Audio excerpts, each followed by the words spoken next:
Welcome back to another episode of the Constructive Liberty Podcast, intentionally designing a lifestyle of freedom with a life and career you love.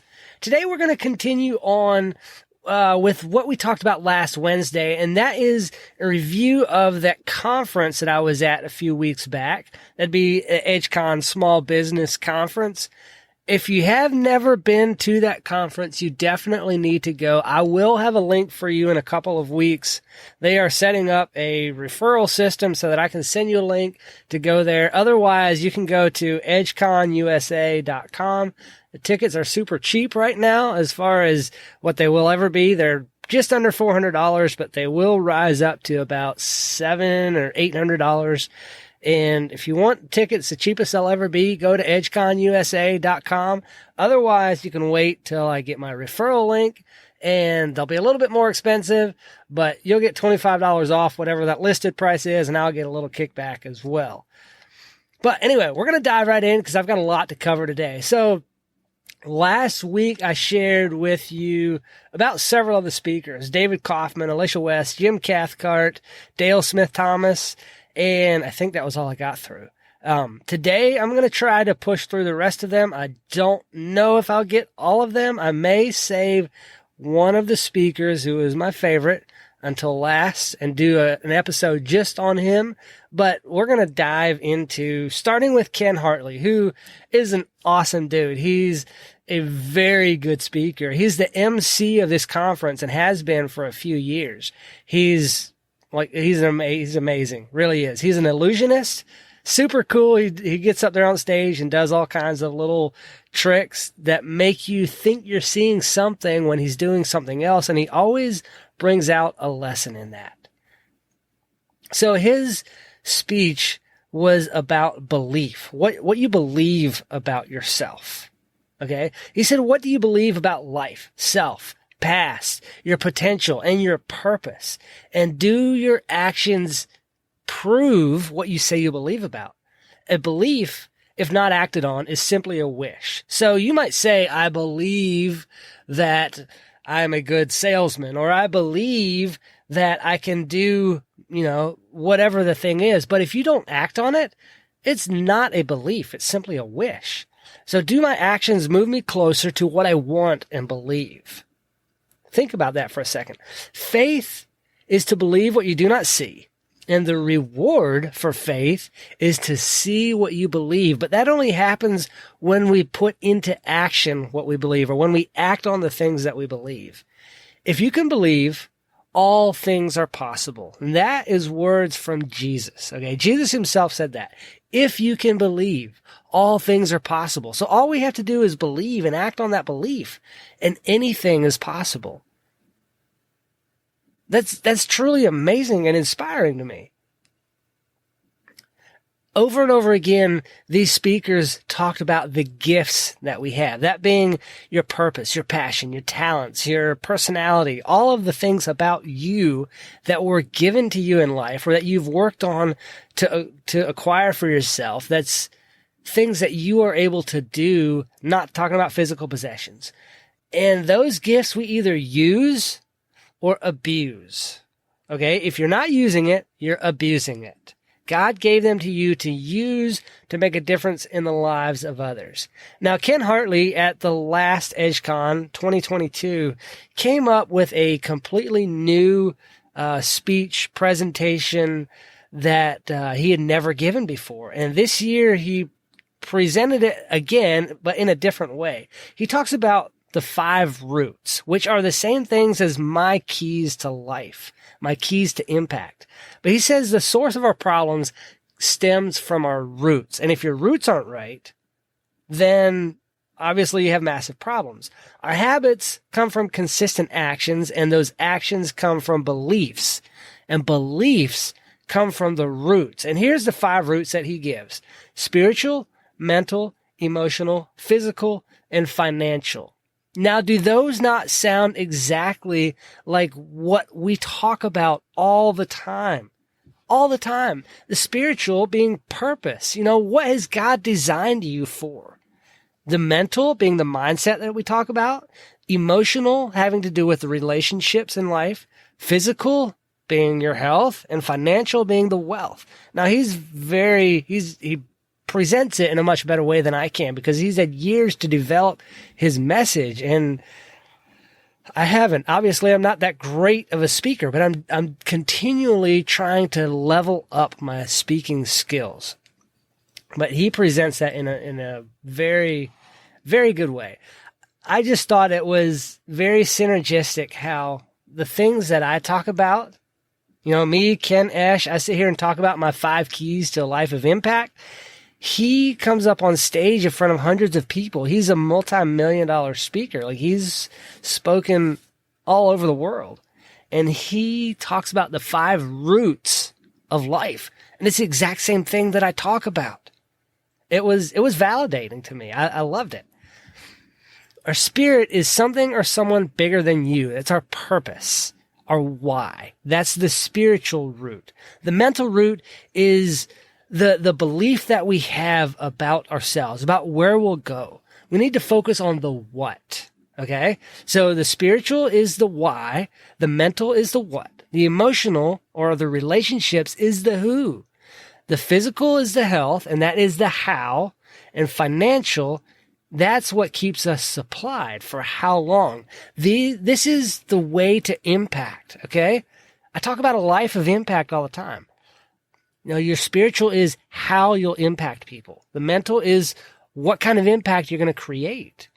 Like what you're doing, where you're going. The emotional is who is going along with you. The physical is how you're going to accomplish it. And then the financial is how long will you be able to sustain that impact?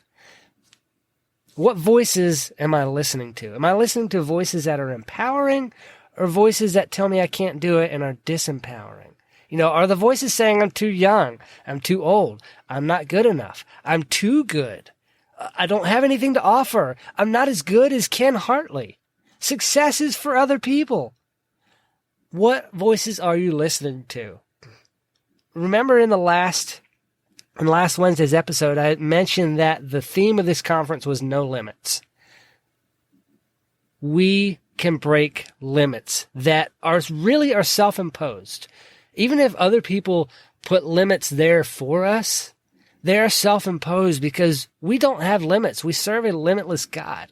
So even if you think, okay, I don't have time. You know what's amazing? We have the same amount of time as Bill Gates or as Elon Musk. We have the same amount of time as those people, some of the wealthiest men in the world. How are we investing our time? How are they investing their time? Right? What about I don't have the education or the training? So many successful people dropped out of school before even graduating high school. Some of them, there's very successful people that only had an 8th grade education. What if we don't feel like we're breaking through? Or I don't even feel like doing the work. We can't rely on our feelings. What if we have no willpower? These are all excuses. If you don't have the willpower, then what is your why? Go back to the purpose. Well, what about if I'm afraid? That's just another voice telling you. Lean into the fear, push through it. What if no one else thinks that I can do it? They don't need to think that you can do it. You can do it. What if I fail? You are going to fail. We will fail. You fail your way to success. That is the way to achieving your goal, is failing your way to success. Just look at Thomas Edison with the light bulb. He had over 10,000 tries before he created the one that worked. What about not enough money or resources? There's countless stories out there of people who pushed through each and every one of these limits and created massive success. The next speaker was Dr. Nate Hearne, who was the head coach for the football team in Texas that the movie Friday Night Lights was based on. He says that all of life and business is about relationships. Turning bad habits into good habits lead to success and significance is helping someone do, be, and have more than they ever thought possible. Significance will ripple through eternity, he says. That is at the core of everything I do. I am passionate about pursuing significance. That is why I do what I do in life. That's why I've fallen out of love with my construction business. I really have, because I don't feel the significance there. I want something more. I want to help other people do, be, and have more than they ever thought possible. That is significance. I've really been thinking lately, since my grandma passed away, about the significance of her life, the legacy that she left behind. And I talked about that 2 weeks ago. I'm not sure what episode that was. It was about 6 episodes back. And she created a life that will ripple through eternity. She had significance. Her and Papa had significance because of their offspring. They had 10 kids, like 55 grandkids and about 120 great-grandkids. And I don't know how big the next generation will be. I don't have that. My wife and I have not been able to have kids. And I long for that, yes, but because I've not been given that, I have to pursue significance in some other way. And so I do that through teaching and training and learning and implementing and helping other people do, be, and have more than they thought possible. Our actions can build up or they can tear down. It takes the same effort to build as it does to tear down. So when you speak to somebody, when you are around other people, are you building them up or are you tearing them down? So we need to shift our thinking and other people's thinking into thinking outside of self. Most of the actions that we take are focused on self. If you can shift that focus to others and help them, build them up, that is being intentional about the legacy that we leave behind. Hey, we're getting through this in record time, but still have a lot to go through. David Kauffman again presented on Saturday morning, and he talked about focusing on the abundance that we have rather than our lack. And he told a little story, and the point of the story is fix the man and the world becomes right. So the story goes that there was a man who was working in his office one day, and his son came into the office and wanted him to play. He's like, "Dad, come play with me." And so his dad thought for a second. He's like, "Look, I'm really busy, but hey, here is a picture of the world." He tore the picture out of the magazine. It's a picture of the whole world, and he ripped it all up into little pieces. And he said, "Go put the world back together, and when you bring that back to me, then I'll play with you. I'll take time off and play with you." So the little boy ran off, and in about 5 minutes he came back, and it's like, "Here, Dad, I got it done." And the dad's like, "Whoa, how'd you do that so fast?" And the boy said, "Dad, I noticed that there was a picture of a man on the other side, and it was a lot easier to put the man together. So when I fixed the man, the world became right." And that is how we need to focus on impacting the world, is when we work on ourselves, on bettering ourselves, we fix the man, the world becomes right. And I love that story. It's super awesome. The next speaker was Dr. Marie Cosgrove. She had an amazing story, like super amazing. You had to be there to hear it. But she talked about stress, and everyone experiences stress, but how we view, manage, and respond to it changes how it affects us. Okay? Is it stress, or is it just an alert, like saying, "Hey, fix this thing, focus on this thing"? See, God gave us a sound mind. He gave us a sound mind. And if we allow those things to gnaw away at our mind, that becomes that stress, and then we become tense and angry. Then we go down the wrong path. She also said the brain can't tell the difference between what's real or vividly imagined. It can't tell the difference between what's real or vividly imagined. And that's why so many of the success gurus out there talk about really intensely imagining your future that you want to create. The next speaker was Gary Arblaster, who is a licensed financial professional. Okay. He's done a lot with his life, and he's actually developed a disc personality assessment that goes along or teaches you your personality, your financial personality. And it's not available yet, but I can't wait to take it. So we're talking about finance here. Financial success starts with me. If money could talk, what would it say about how I treat the money? Other people know how we treat them. But imagine if your money had a voice. Imagine if it had feelings and thoughts. What would it say about how you treat it? Would it say, boy, he really uses me well. He puts me in places where I can make an impact? Or would it say he spends me on little stupid habits that make him sick and that negatively affect him? What would your money say about you? The number one thing that impacts our finances is ourselves. It's me. If we want better finances, we need to have better stewardship. We need to steward the money better. Better finances give us better relationships, and they give us better opportunities to grow and give. Money is relational.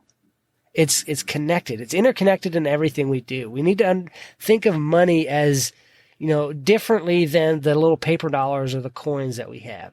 The money in itself has no intrinsic value until we put it into action. And we need to think about where we're putting it into actions. It's a connector to do the things that we need, to take care of our needs. But it can also do things that we don't need. Candy, junk food, cigarettes.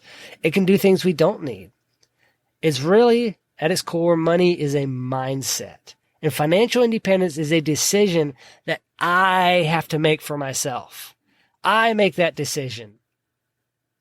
He brought out a statistic that 64% of Americans live paycheck to paycheck.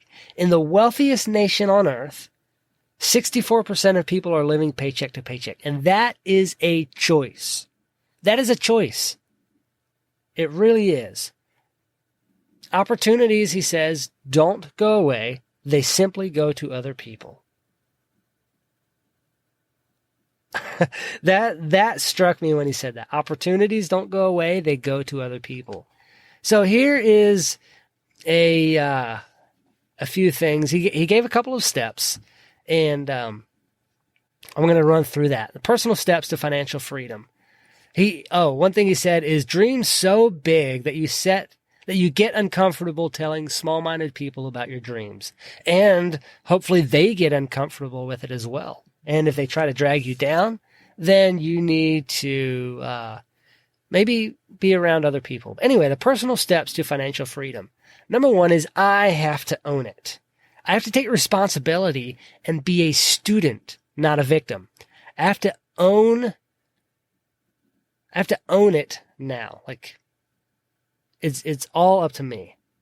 You have to prioritize and recover and be relentless in it. Number two, we have to remove our emotions, or at least control our emotions around money.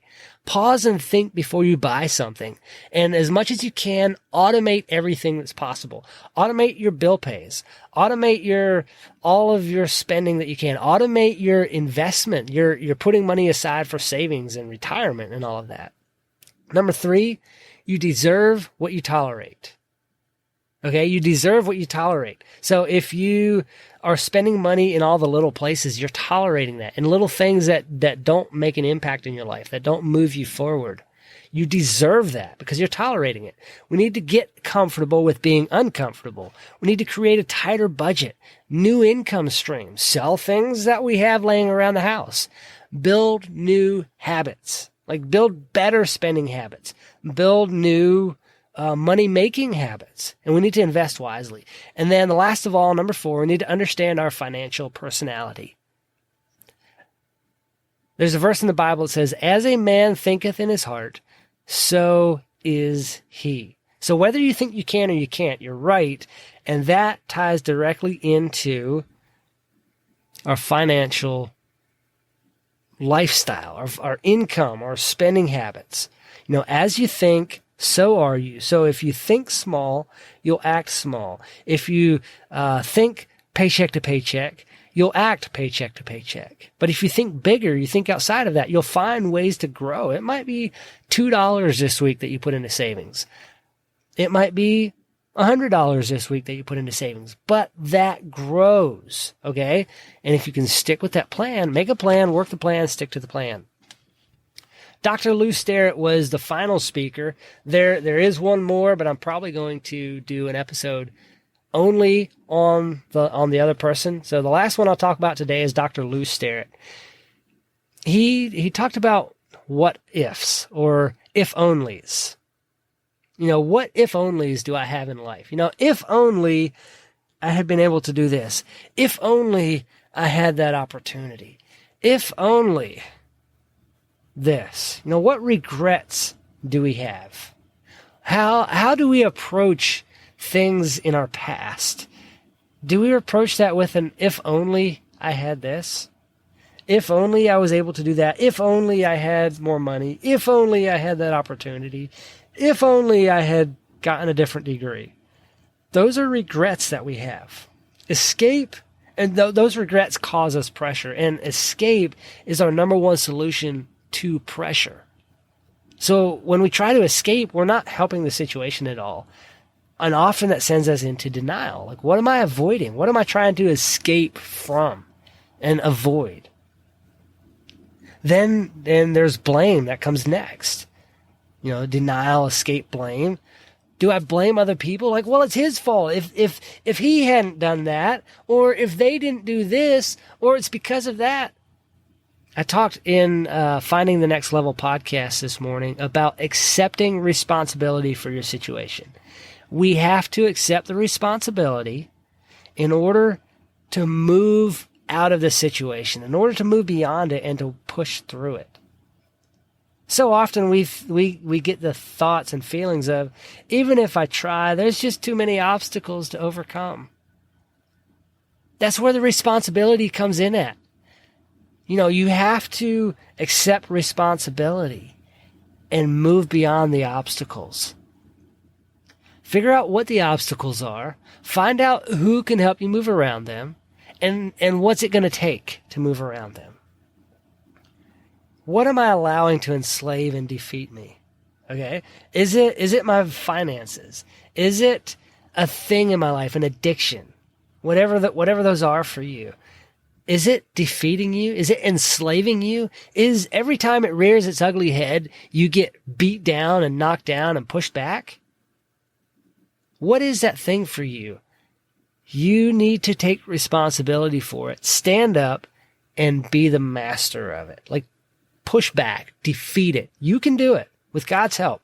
No more rationalizing the thing away. Oh, well, it's my only vice. I'm pretty good other than that. Like, no more of that. Stand up, plant your flag in the ground, defeat the addiction or whatever the thing is that's making so you're not living the life you want.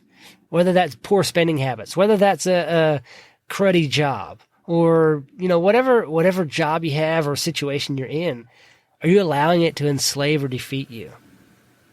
Do I fear failure more than I fear succeeding at something important? And that sounds ridiculous to most of us because we all want to be successful, especially at something important. That is the impact in life. We want to impact the lives of other people. Do I fear failure more than I fear succeeding at something important? And oftentimes, yes. Oftentimes we do fear failing because, it seems ridiculous, but it's true. We fear failing less than we fear succeeding. So, it's weird there. We can fear succeeding at something important or unimportant.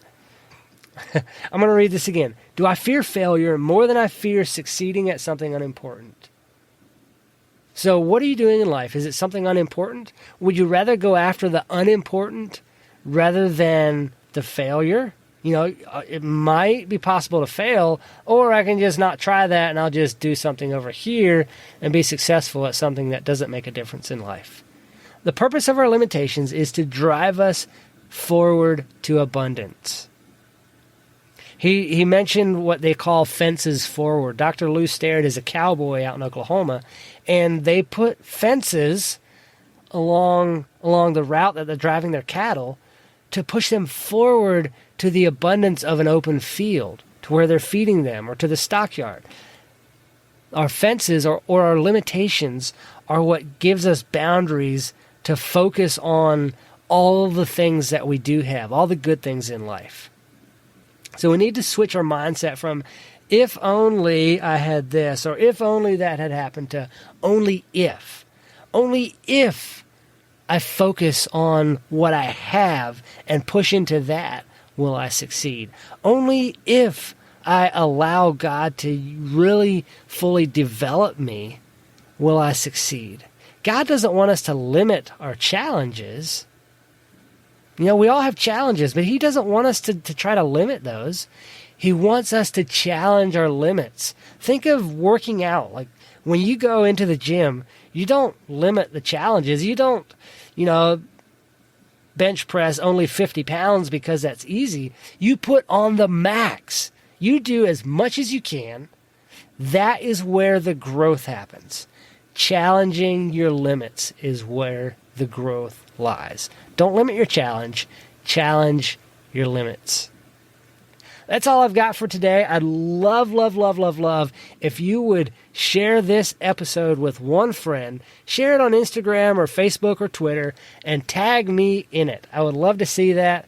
I will retweet that. I comment on everything I'm tagged in, if it's worthwhile. But especially if you share something of mine, I love when that happens. I love making that impact on other people.